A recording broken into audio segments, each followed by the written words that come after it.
For today's video nga pala, papasyal kami dito sa sikat na pasyalan sa Pampanga pag bare months na. At dahil nga sabay-sabay silang nagbukas, ito munang isa yung pupuntahan natin ngayon. Dito nga kami pupunta sa The Lakeshore na matatagpuan sa Mexico, Pampanga. Siyempre, pag nagkayayaan ang mga magkukumare, kasama dapat ang mga kiddos nila. Kaya ayan, ang saya-saya ng mga bata. Pati kaming mga isip bata. Araw ng Biyernes nung nagpunta kami dito. Tapos napaaga pa yung dating namin. Alas 5:30 pa lang, nandito na kami. Dito pa lang sa labas guys, makikita mo na yung mga rides nila dito. Ang gaganda, kaya excited nang pumasok tong mga bata. Ginawa talaga tong pasyalan na ito para sa mga bata, para masaya sila bago magpasko. Entrance fee pala dito, 50 pesos lang. Matanda at bata, okay na yung sulit na. At dahil nga napaga kami ng dating, solong-solo namin tong entrance. Kasama pala namin nagpunta dito ang Team Katakutan, tapos ang Team Lansangan, kasama na rin ang Team Esmeralda. Pagpasok nga namin, may nakita kami ditong parang estatwa or mannequin. Pero tao pala to, gumagalaw lang pag nagpa-picture ka or magbibigay ka. Tapos kasama niya dito sa side ditong parang kapres sa tangkad. Pero hindi ko talaga alam kung anong tawag nila sa mga ganitong klase ng mga mascot. Nasa entrance pa lang kami, nag-aya na yung mga batang magmerienda muna. Kaya dito muna kami napadpad sa mga food station. Tapos meron pa palang live band dito. Ito pala yung mga ilan sa mga food station na pwede nyong pagpilian.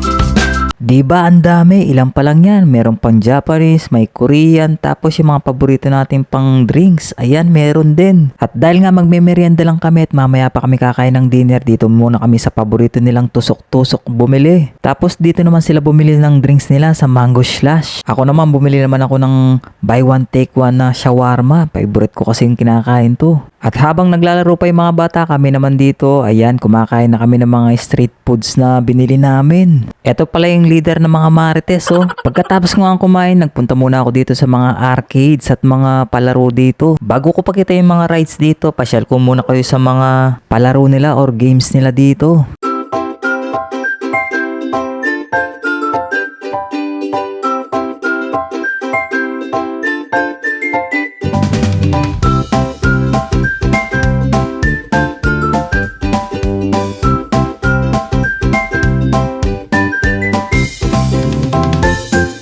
At heto naman yung mga rides na pwede nyong sakyan. Meron sila ditong carousel para sa mga bata. Meron ding spinner, biking, syempre hindi mawawala yan. At ang Wonder Wheels. Meron din sila ditong bump cars. Tapos meron din silang sky bike. Heto pa yung isang pambata na arcade, yung Air Force. Kung trip nyo namang magbabarkada yung katatakutan, meron din sila dito ang Kwarto 5 na kung saan pagpasok mo dito, puro pang Halloween ang nasa loob at paglabas mo, siguradong hingal ka sa takot at umiiyak pa, lalo na yung mga ibang kids dito. Pag di ka talaga sanay sa mga katatakutan, talagang iiyak ka talaga dito. Kung ayaw mo naman palang kumain sa mga food station, meron sila mga pang restaurant style dito, katulad nitong Akis at Greenleaf. Tapos meron din silang pa-live band dito ng Friday hanggang Sunday. Tapos ito yung pinakagusto ko guys, yung pupunta ka lang ng CR para mag-toilet car or mag-jingle. Dito ka dadaan muna. Kaso imbes na makapag-jingle ako dito, naharangan ako ng dalawang lovers na to. Hinayaan ko na muna silang mag-moment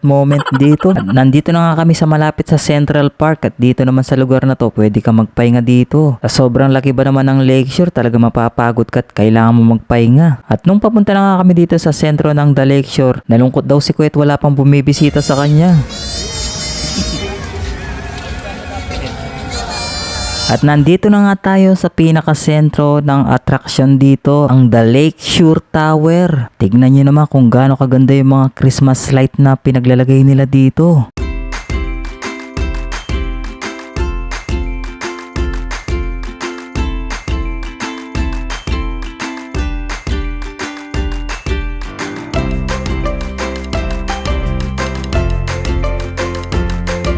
Ito naman guys, para namang yung garden nila dito, parang cotton candy yung mga Christmas lights nila.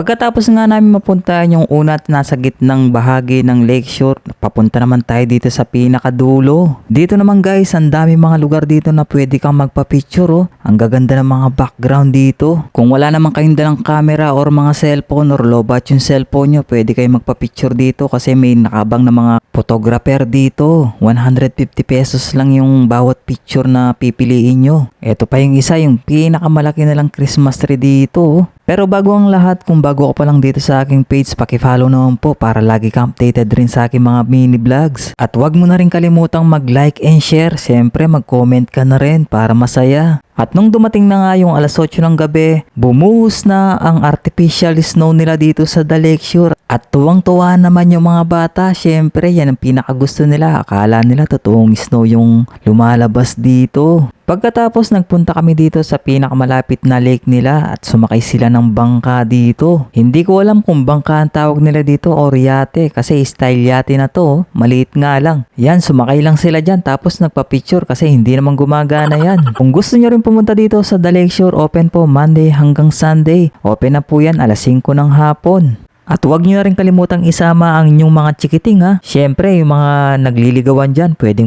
rin kayo dito. Pero mas masaya kung buong pamilya or barkada magkakasama kayong pupunta dito. Meron din pala sila dito yung pinakasikat nila ngayon, yung pedal boat para sa pangdalawang katao or pang-apatan. Ito naman magkukumare, nagkayang pang pumasok dito sa horror house. At nung bumalik na nga kami dito sa kainan dito, naku po, ang dami ng tao at punong-puno na yung mga lamesa dito. Kaya wala na kaming maupuan. Kaya nag-decide na lang kaming umuwi at pumunta na lang sa isang fast food chain dito sa San Fernando dahil paborito nila mag-McDo na lang daw yung mga bata. At sana'y nagustuhan nyo yung aming pamamasyal sa The Lakeshore. Maraming salamat!